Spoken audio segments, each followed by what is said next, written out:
আজকে একটা 1 কেজি ওজনের রূপচাঁদা মাছ নিয়েছি। সেই মাছটাকে ভালো করে কেটে ধুয়ে পরিষ্কার করে লবণ হলুদ মাখিয়ে কড়াইতে তেল দিয়ে ভাজা বসিয়ে দিলাম। আর এই মাছটা কিন্তু আজকে কোনো সবজি দিয়ে করব না, গরম গরম ঝরঝরে ভাত আর তার সাথে মশলা দিয়ে শুধুই কষা বানাবো। এই মাছটা না আমার বাড়ির সবাই যে ভালোবেসে খায় সেটা নয় কিন্তু, তবে আমি খাই, আমার কর্তাও খায়, 2-1 জন খাই, আর আমাদের বাড়ির কেউই খেতে চায় না। আর এই মাছটার একটা গুণ খুব ভালো, মাছ দিয়ে না তেল বেরোয়। তো ওইখানে তো মাছটা আমি ভাজছি আর এখানে আদা রসুনটা শিলে আমি বেটে নিচ্ছি, কারণ মাছ ভাজতে ভাজতে আমার মশলা বাটা হয়ে যাবে।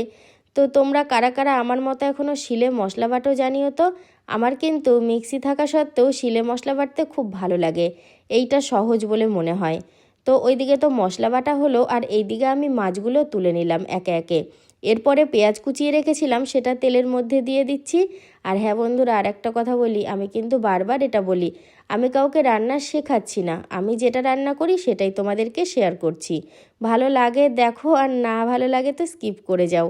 এটা বলো না যে তুমি মাছ রান্না শেখাতে এসছো, আমরা সবাই কম বেশি জানি। আর অনেকে আছে জানে না, হয়তো আমার এই রান্নাটা পছন্দ হলো, তারা বাড়িতে বানাতেই পারো।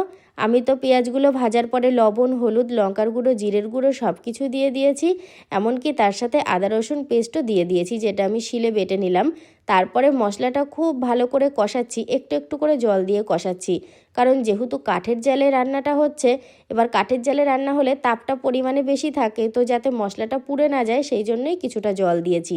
দেখো নাড়াচাড়া করতে করতে খুব সুন্দর একটা কালার চলে এসেছে, যেহেতু আমি শুকনো লঙ্কার গুঁড়ো দিয়েছি সেই জন্য।